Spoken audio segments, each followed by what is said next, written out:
saiu dela há pouco tempo, enfim. Eu quero que, à medida que eu fale sobre esse tema, você permita que o Espírito Santo fale com você qual é a sua crise, ou qual a crise que você deveria ter, porque o que eu quero dizer é que nem toda crise é ruim, nem toda crise é ruim. Existem crises que são boas. Eu nasci em 22 de junho de 87, então eu não peguei a crise do plano Bresser, do plano Collor, em que aquilo lá diz que era crise. Pessoas se suicidaram por conta daquela crise financeira. Eu não vi isso. Mas lá na conferência com aqueles pastores, eu ouvi relatos de como foi aquele tempo. E me fez pensar que realmente essa crise, ainda que ruim, não se compara à crise que nós já passamos.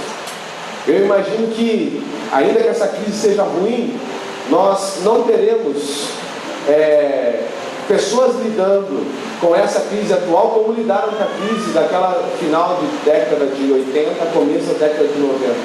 Até porque a geração dos nossos pais, dos meus pais e dos nossos pais, quem é da minha geração, passou por isso, sobreviveu à crise. E aí fica até pronto, com mais know-how, com mais bagagem para passar por outras crises. A ponto de olhar para essa e falar, não, isso nem é crise é aquilo lá. Você está entendendo o que eu estou falando? Amém? Então olha para quem está do seu lado e diga, posicione-se em tempos de crise. Os próximos 6 domingos, nós vamos ministrar palavras relacionadas com o tema da capacitação, que gerou um livro, inclusive, que é Posicione-se em tempos de crise.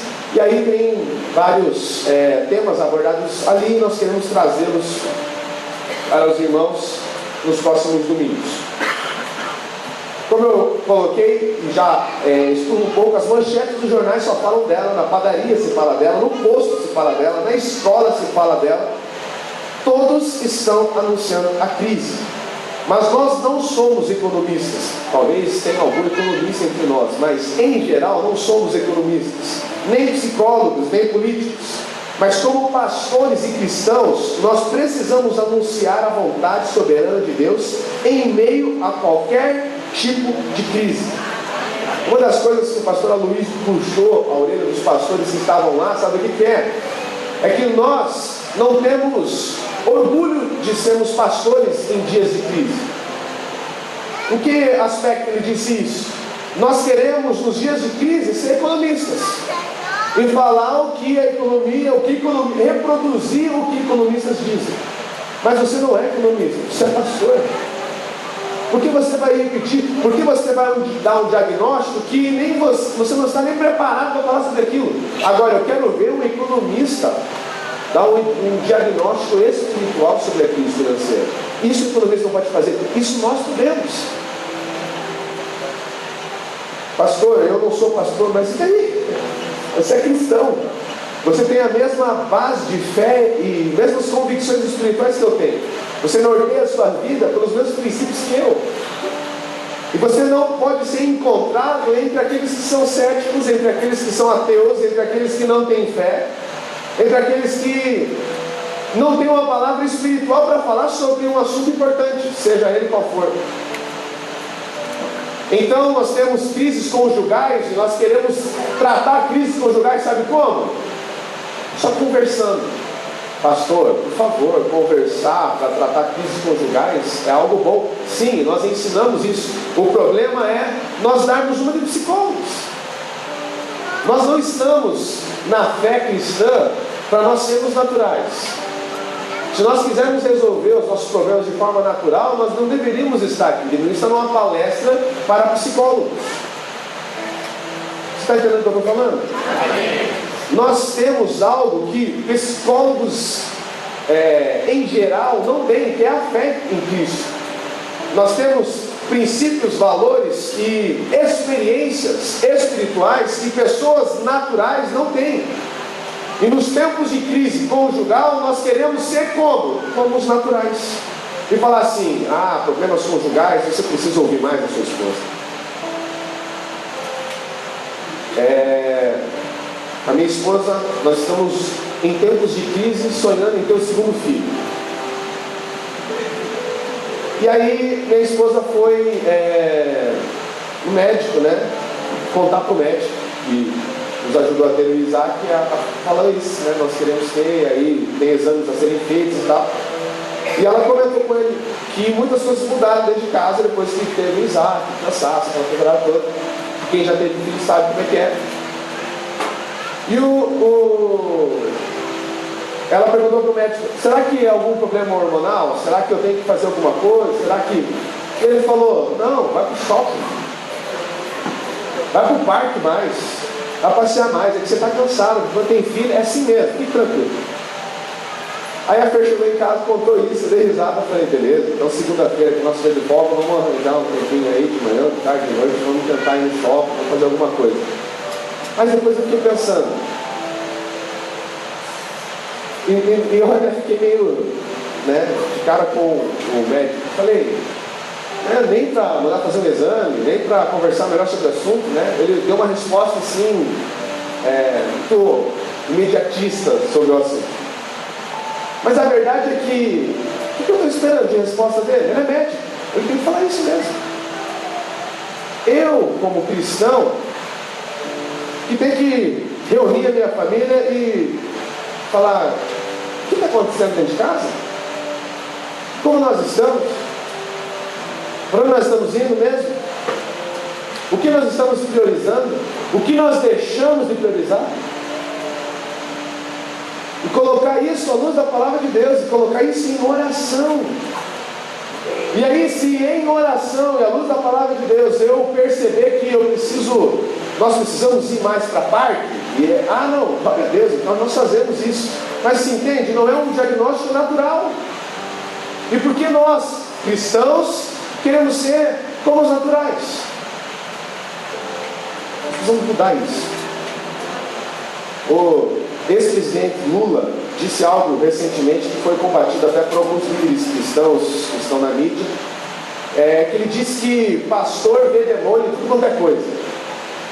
E o pastor Luiz comentou que quando algo no mundo é dito acerca da igreja e dos pastores, ele já sai contrariando já, porque normalmente trevas e luz não caminham junto mesmo. Normalmente nós não esperamos aplausos do mundo. Nós esperamos que na Rede Globo falem de quantos ex-viciados tem dentro da igreja, do trabalho social da igreja. Não se fala sobre isso, porque o mundo não vai aplaudir o trabalho da igreja. São coisas que não combinam mesmo. Pelo contrário, vai falar mal. Existem milhares de igrejas, quando em alguma delas tem algum pastor que é ladrão e administra errado, aí vai para a manchete e etc. Você sabe bem essa história. E o que o pastor Luiz falou depois que eu ouvi aquela frase do ex-presidente Lula, eu acho que na verdade nós estamos vendo, como pastores, estamos vendo pouco demônio nas coisas. Nós estamos muito naturais. Nós estamos aconselhando como psicólogos. Nós estamos dando diagnósticos que economistas dão. Nós não podemos fazer isso. Não é assim que você vai lidar com os seus problemas e eu vou lidar com os meus problemas. Não é assim que o Senhor nos ensina a lidar com as crises. Amém? Então hoje nós veremos 3 atitudes, 3 posicionamentos em tempo de crise. E o primeiro é: posicione-se em fé. Eu quero que você abra a sua Bíblia em 2 Coríntios 4:8. 2 Coríntios. Se você é cristão e já leu um pouco sobre essa igreja, Corinto, você sabe que essa é uma igreja de crise. Essa é uma igreja de problemas. E olha o que o apóstolo Paulo fala na segunda carta aos Coríntios, capítulo 4, verso 8 a 14. Diz assim, 2 Coríntios 4, 8 a 14. De todos os lados somos pressionados, mas não desanimados. Ficamos perplexos, mas não desesperados.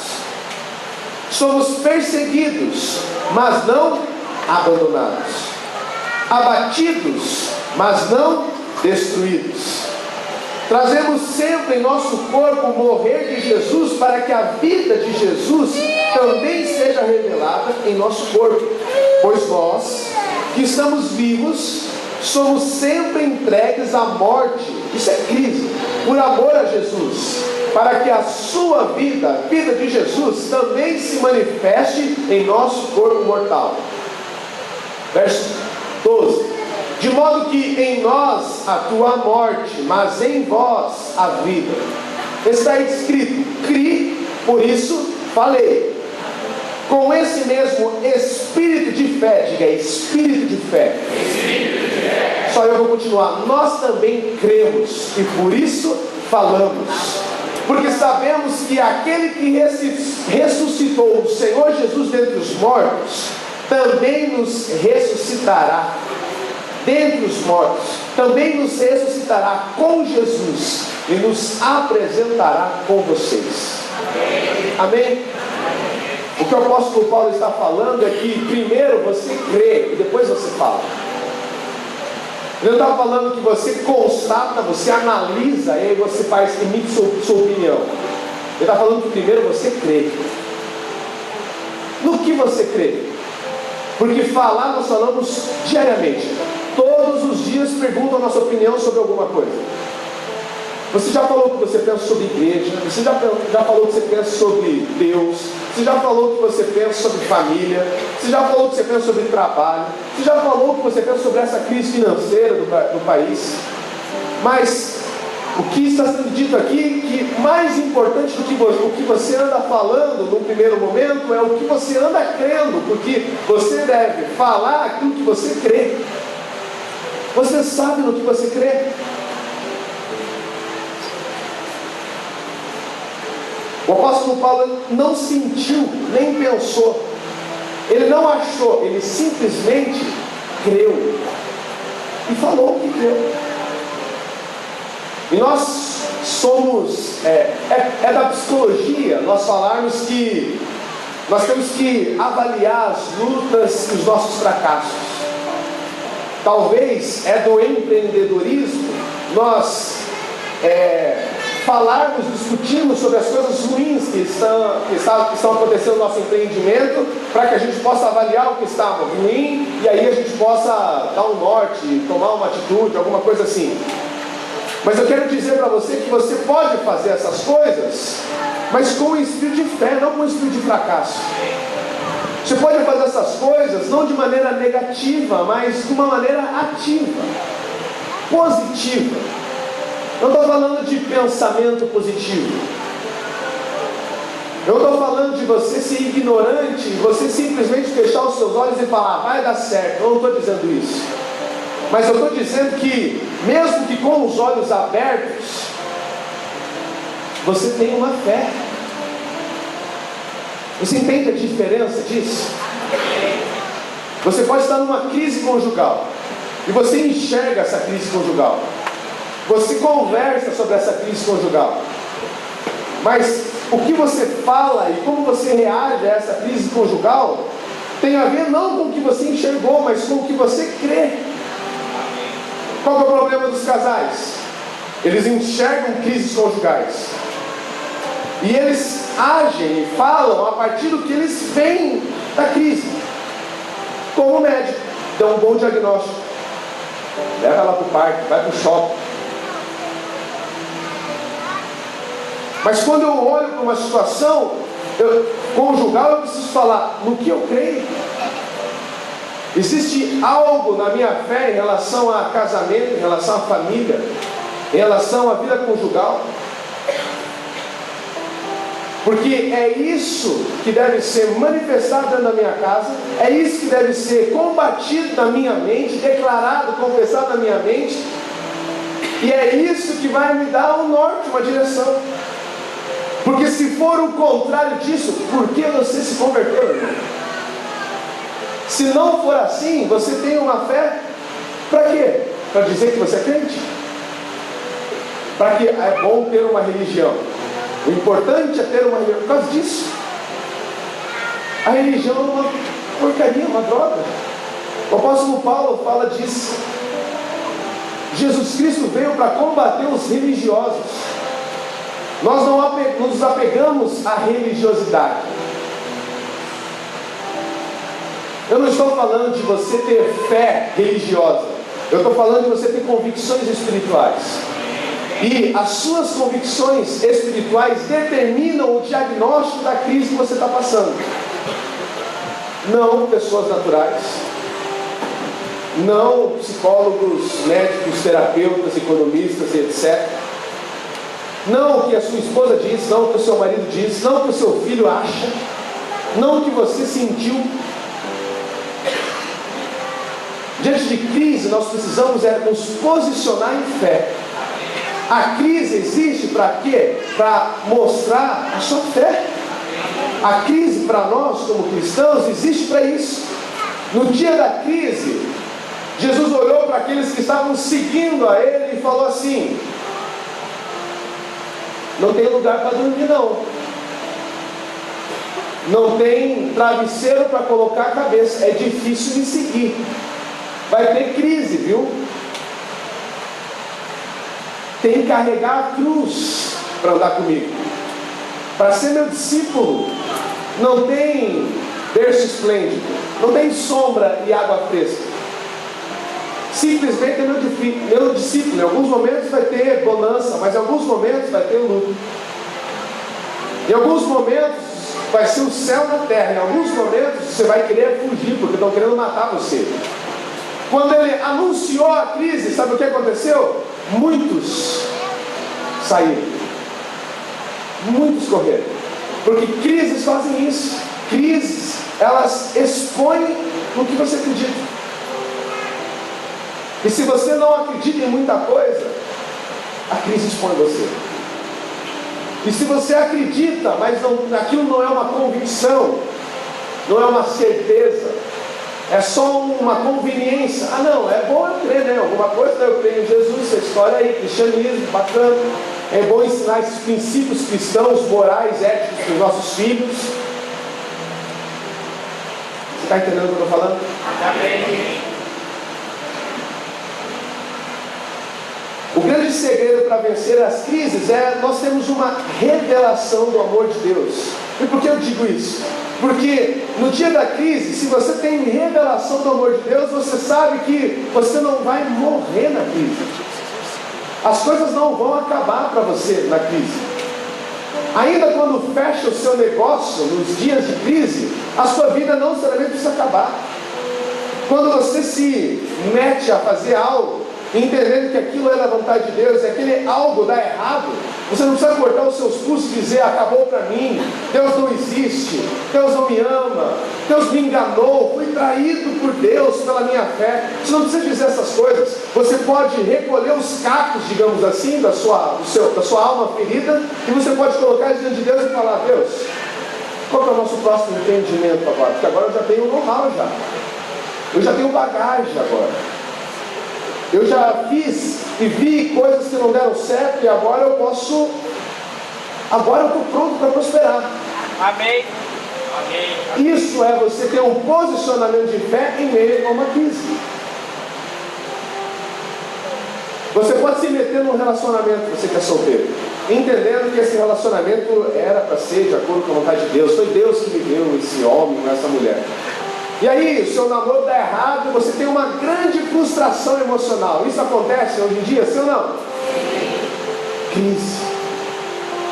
Mas se você tem a sua fé em Jesus, e se você tem revelação do amor dele por você, ao invés de você cuspir na cruz, ao invés de você negar a sua fé, ao invés de você culpar a Deus pelas escolhas que você fez, ao invés de você negar aquilo que até aqui estava dando certo para você, você pode recolher os cacos da sua alma ferida, do seu coração partido, e falar: Deus, e agora? Porque o Senhor tem palavras de casamento, de paz, de alegria para mim. O Senhor tem família para mim. É isso que eu creio, e é isso que eu vou falar. E aí você pode falar: Deus, e eu já sei com quem eu não me meto. Eu já sei com que tipo, com que perfil que não dá para mim. Essa é a minha história, na verdade. Quem já ouviu quando eu ministrei sobre coach, isso foi uma frustração de um primeiro namoro que me levou a desejar um relacionamento mais profundo em termos de relacionamento, de namoro e casamento, de estrutura emocional. É lógico que existe, depois de uma crise, de um insucesso, existe tristeza no seu coração, existe dor no seu coração. Uma perda, Deus não quer que você olhe para uma perda e dê risada e diga glória a Deus. Não, Deus quer que você chore, tudo bem, Ele permite isso. Ele permite dias de luto, mas depois do luto você tem que se reerguer. A sua fé tem que fazer isso com você. Amém.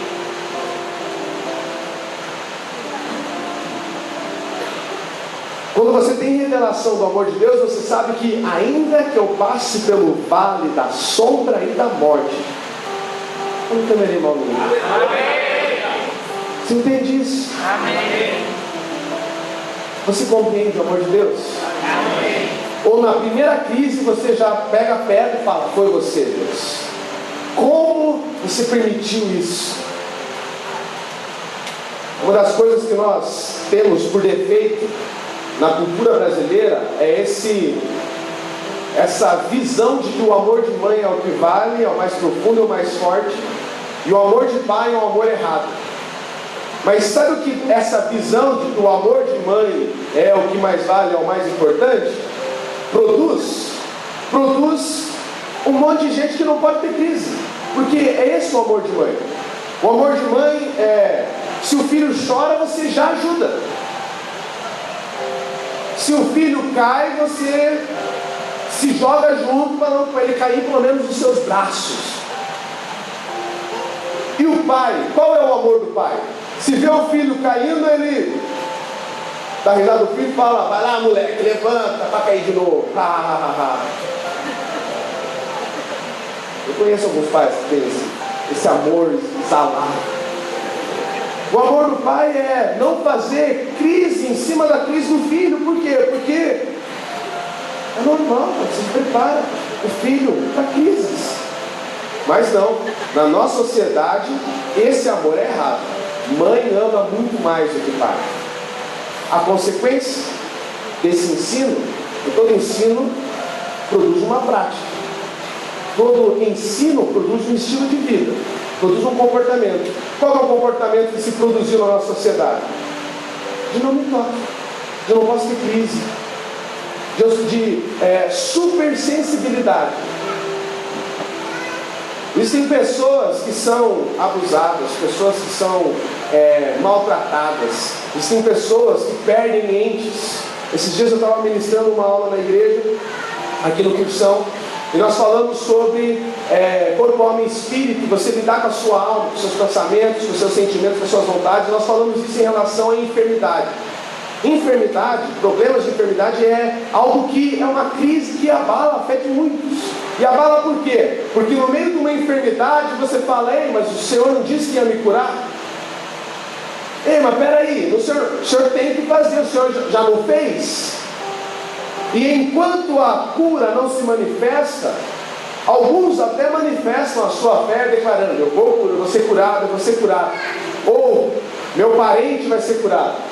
E nós estávamos conversando sobre isso aí, eu peguei e falei assim, mas tem que ser dito algo também sobre isso. E se não for curado e morrer? Nós falamos aqui algumas semanas atrás sobre o espinho na carne de Paulo. Paulo orou, aquele espinho na carne pode ser uma enfermidade, ou seja o que for, como nós falamos, é uma crise que ele tinha, e Deus não atendeu. Ele falou, a minha graça te basta. Você vai conseguir sobreviver com isso aí mesmo, não quero tirar, não quero te ouvir em relação a esse tema. E aí? Vai negar sua fé e falar, tudo mal, tudo o que eu vivo e creio até aqui não vale, porque quando eu passei pela crise da enfermidade, aí Deus se revelou. Nós nos tornamos incoerentes. E talvez alguns sejam achados entre aqueles que nem tinham fé coisa nenhuma.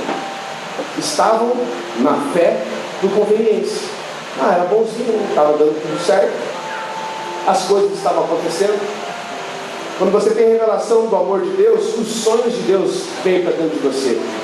Você começa a enxergar e lidar com a vida do jeito que Deus lida. Amém. Mas quem não tem revelação do amor de Deus, no meio da crise, vaza.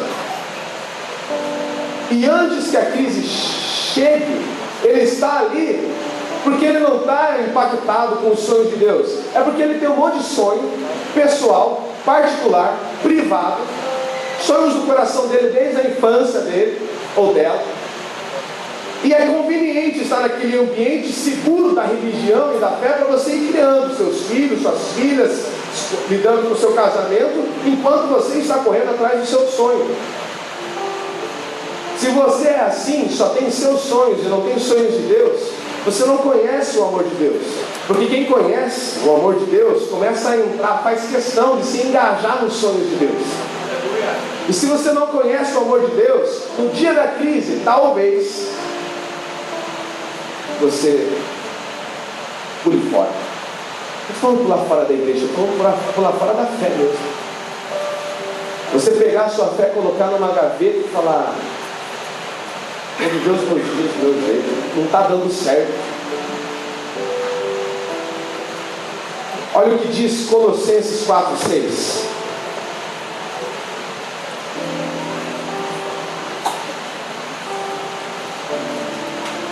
Colossenses capítulo 4, versículo 6 diz assim: o seu falar seja sempre agradável e temperado com sal, para que saibam como responder a cada um. Sabe o que está dizendo aqui? Que as suas palavras, elas não podem ser só suas. As suas palavras precisam sair da boca de Deus, não da sua. Sabe qual é o nosso problema? Nós falamos muitas palavras quaisquer. Nós falamos demais. A boca fala do que está cheio do coração. Se você não tem um posicionamento de fé, se você é um cara negativo, se você é um cara que sempre vê o problema, se você é uma pessoa que não vê a saída no meio da crise, ou pelo menos que Deus está com você lá no vale da morte mesmo, mas Ele está lá com você, você não está sozinho. Se você não enxerga isso, você vai falar isso. Se você não crê nisso, você vai manifestar isso. A sua palavra tem que ser temperada com sal, mas é impossível para nós termos esse falar temperado.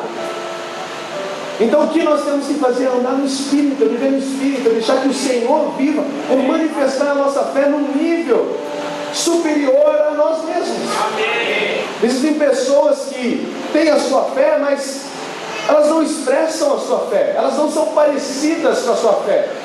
O seu andar, o seu relacionar, as suas decisões, elas não manifestam a sua fé. Quais são as últimas palavras que você disse para o seu marido, para a sua esposa? Quais as últimas palavras que você pronunciou lá no seu local de trabalho? Quais as últimas palavras que você disse em relação à sua vida sentimental? Em relação à sua vida financeira? Elas são temperadas com o sal do céu? Elas saíram da boca de Deus ou elas só saem da sua? E manifestam uma realidade de falta de fé. Mateus 6, 22 a 23.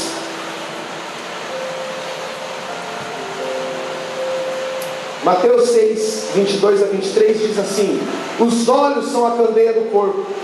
Se os seus olhos forem bons, todo o seu corpo será cheio de luz. Mas se os seus olhos forem maus, todo o seu corpo será cheio de trevas. Portanto, se a luz que está dentro de você são trevas, que tremendas trevas são. Sabe o que ele está dizendo aqui? Jesus não está dando um diagnóstico de miopia ou de estigmatismo, não. Ele está falando algo espiritual. E o que ele está dizendo é que se a forma com que você enxerga uma crise, por exemplo, no nosso contexto, se a forma que você enxerga, seus olhos são a candeia do seu corpo, os seus olhos trazem as informações para dentro de você, a forma com que você vê, mexe com sela o seu diagnóstico sobre o assunto. Se os seus olhos têm trevas, se os seus olhos não são de fé, que tremendas trevas